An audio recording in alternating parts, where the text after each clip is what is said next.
Hello नमस्कार, मैं हूं नीरज कुमार। आप देख रहे हैं मोबाइल न्यूज़ 24। 17 लाख दर्शकों का फेवरेट न्यूज़ चैनल आज सहरसा विधानसभा के परिदृश्य पर चर्चा करने के लिए आया हुआ है और हमारे साथ बिहार के पूर्व मंत्री, पूर्व विधायक अशोक बाबू हैं। इनसे हम जानेंगे पिछले दिनों सहरसा में काफ़ी क्राइम बढ़ गया है। कहीं मर्डर हो जाता है, कहीं गोली चलती है और कहीं किसी को न्याय नहीं मिलता है, कहीं किसी का सर काट लिया जाता है और प्रशासन हफ्तों महीनों तक उसे तफ्तीश में लगा देता है।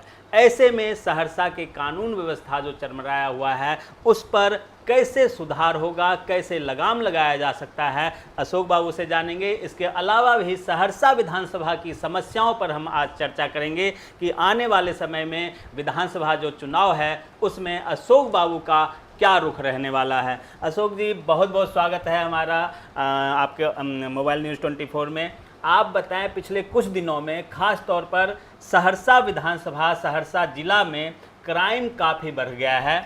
अभी पिछले महीने एक निर्मल शाह का सर काट लिया गया था, आपको पता होगा। अब पिछले सप्ताह आपके शहर में गोलीकांड हुआ और हालांकि क्रिमिनल पकड़ा गया है, लेकिन ये जो दिन दहाड़े गोलीकांड होता है, सरकार कह रही है कि पहले जंगल राज था, अभी सुशासन है। ये कैसा सुशासन है? नहीं, सुशासन तो कोई है ही नहीं। अभी जो अपराध वृद्धि, कानून व्यवस्था की जो हालत है, काफ़ी चिंताजनक हालत है। पूरे बिहार में हत्या, लूट, डकैती, राहजनी और ये घटना घट रही है। और अपनी विफलता को छिपाने के लिए बराबर विगत 20 साल पहले की चर्चा राज्य सरकार और उनकी पार्टी की ओर से, एनडीए की ओर से कही जा। सहरसा जिले के इलाके में भी बहुत चिंताजनक हाल के कुछ महीनों में जिस तरह अपराध वृद्धि हो रही है, अपराधियों के मंसूबे बुलंद हैं, तो इसमें ये ठीक है कि अपराध होता है, अपराधी पकड़ा जाता है और यही जवाब सरकार देती है। लेकिन अपराध के रोकथाम के लिए प्रिवेंटिव मेजर्स जो पुलिस प्रशासन का होना चाहिए, जो अपराधी का मनोबल को चूर करने का, ताकि अपराध करने की हिमाकत कोई नहीं करे, इस तरह की पुलिस का भी कार्रवाई होना चाहिए, अपेक्षित है, और ताकि अपराध पर रोकथाम लगे। जी। तो ये काम में कहीं न कहीं उदासीनता है और काफ़ी लॉलेसनेस ऐसी स्थिति है। इससे आम नागरिक में काफ़ी असुरक्षा की भावना हो गई है।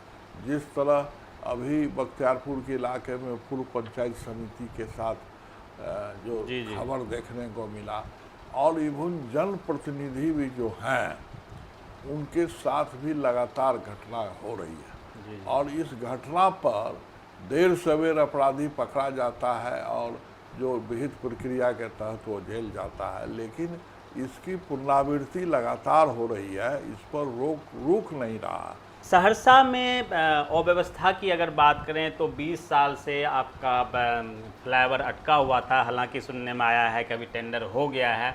अब कितना और लटका रहेगा ये टेंडर, वो भी एक विषय है चर्चा का। सहरसा में दूसरी समस्या है, अभी पानी का, बरसात का मौसम आएगा और हर जगह जल जमाव भी रहता है। यहाँ पे सफाई व्यवस्था और जल जमाव के कारण भी लोग परेशान रहते हैं। अशोक बाबू का क्या मानना है? क्या इन समस्याओं का समाधान के लिए आपकी पार्टी कुछ आंदोलन करने वाली है और आने वाले समय में जिस प्रकार से विधानसभा चुनाव है, इन मुद्दों को भी आप लोग उठाने वाले हैं? देखिए, हर विफलता के खिलाफ राजद आवाज़ उठाती रही है और जो जन सरोकार के मुद्दे हैं, जहाँ तक शहर की चर्चा आपने किया, इस शहर में जल जमाव बहुत पुराना रोग है और कई तरह की योजना बनी जल निकासी के लिए। शहर में जगह जगह नाला भी बनाने का कुछ काम हुआ जो अधूरा है, बहुत हिस्से में अभी नहीं बना है। वो नाला भी तकनीकी दृष्टिकोण से ऐसा बना जहां यातायात में बाधित भी हो रहा है। एक उम्मीद जगी थी कि नगर निगम बनने से शहर का ब्यूटिफिकेशन, शहर का विकास और नगर निगम का आवंटन बढ़ेगा और इस तरह से लगातार होल्डिंग टैक्स जिस तरह से लोग दे रहे हैं, तो उसको सिविक्स एम्यूनिटी जो नागरिक सुविधा है, सफाई का, नियमित रोशनी का, प्रकाश व्यवस्था का और आवासीय इलाके में सड़कों का, कई जगह अवैध कब्जा है, इंक्रोचमेंट है और बढ़ती हुई आबादी का यातायात भी बाधित होता है, तो इस पर काफ़ी उदासीन है।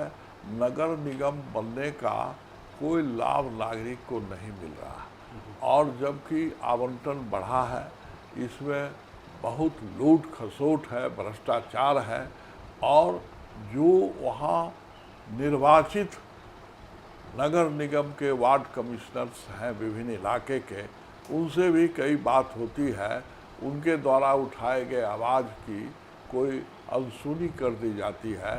इसका प्रॉपर मॉनिटरिंग, प्रॉपर जो है एक समीक्षा, कहीं कोई प्रशासन का नियंत्रण नहीं है, कोई देखने वाला नहीं है। नगर विकास विभाग भी इस मामले में काफ़ी उदासीन है, इसलिए अराजक स्थिति बना हुआ है। बिल्कुल, शहर की अव्यवस्था के कारण लोग हमेशा दो चार होते हैं, जाम से लोग परेशान रहते हैं और ख़ास तौर पर जो रेलवे लाइन के उस पार के लोग हैं, वो जब कोर्ट कचहरी उनको जाना होता है तो आधा घंटा 1 घंटा देरी होने के कारण उनको कोर्ट में भी फटकार सुनने को मिलता है। फ्लाईओवर का हालांकि अभी पता चला है कि टेंडर हो गया है और उसका श्रेय लेने की भी कोशिश की जा रही है और उस श्रेय में आरजेडी के भी एमएलसी साहब कहते हैं कि हमने क्वेश्चन किया और बड़े मेहनत के बाद कोर्ट में जाने के बाद ये मामला आया है।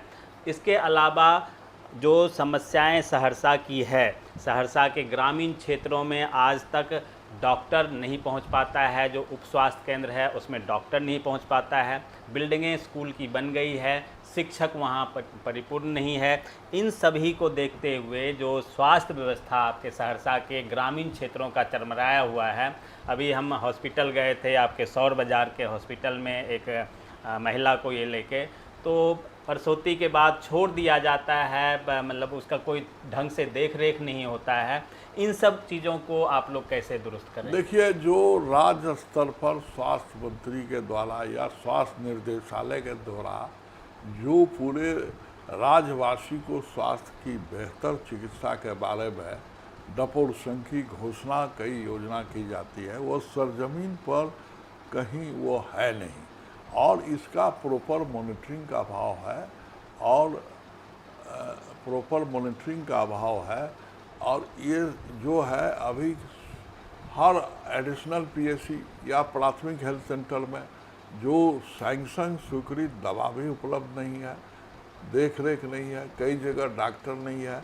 जहाँ डॉक्टर की पोस्टिंग होना चाहिए वहाँ आयुष डॉक्टर को, आयुर्वेदिक डॉक्टर की ड्यूटी लगाई गई है और आउटडोर ठीक से चल नहीं रहा है। पेशेंट को काफ़ी प्राइवेट सेक्टर में जाते हैं, जो गरीब गुरबा लोग हैं वो किसी तरह असहाय स्थिति में प्राइवेट में जाते हैं और कुछ लोग आयुष्मान भारत की योजना की सहायता भी लेते हैं।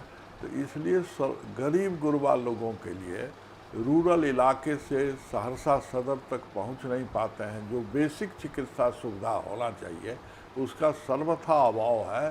जिला स्तर पर इसको प्रॉपर मॉनिटरिंग नहीं है और जो सरकार घोषित करती है या उपलब्ध कराती है तो उसको डिलीवर हो रहा है लोगों को कि नहीं, और डिलीवर में कहीं कोताही है, लापरवाही है तो उसमें ठोस कार्रवाई है।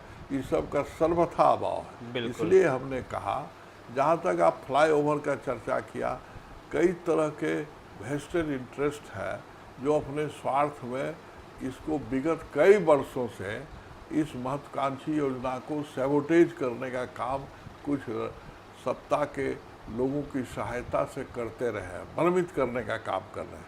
कई बार सरकारी घोषणा हुई, कमिटमेंट हुआ, शिलान्यास हुआ और फॉलो अप नहीं हो रहा और उससे जो शहर के नागरिक हैं को घंटों जाम का शिकार होता है। रेलवे क्रॉसिंग के चलते लोग बैठे रहते हैं। शहर का जो भूगोल है उसमें काफ़ी घंटों अराजक स्थिति लास्ट में आप सहरसा के जनता से क्या अपील करना चाहेंगे कि इन सब चीज़ों से अगर उनको निजात पाना है तो वो कैसा डिसीजन लें और क्या डिसीजन ने लें? अभियान छेड़ा है।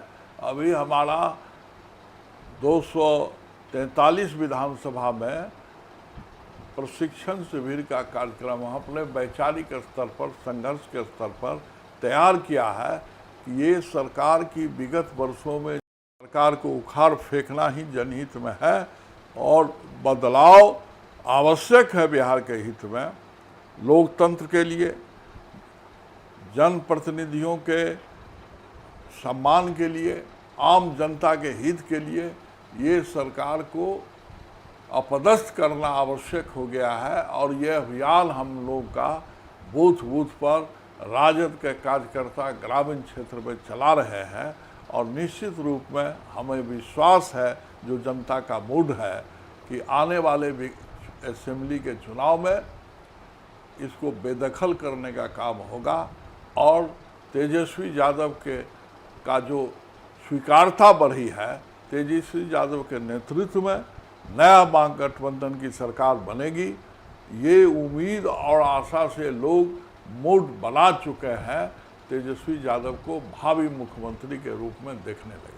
बिल्कुल, युवाओं में एक नई जोश है, नई उम्मीद है और तेजस्वी यादव ने जिस प्रकार से काम किया है और उसे धरातल पर लाने के लिए जैसे कि ट्रेनिंग दी जा रही है, बूथ स्तर पर कार्यकर्ताओं को समझाने के लिए अलग अलग टीम गठित करके और आम लोगों तक मैसेज दिया जा रहा है।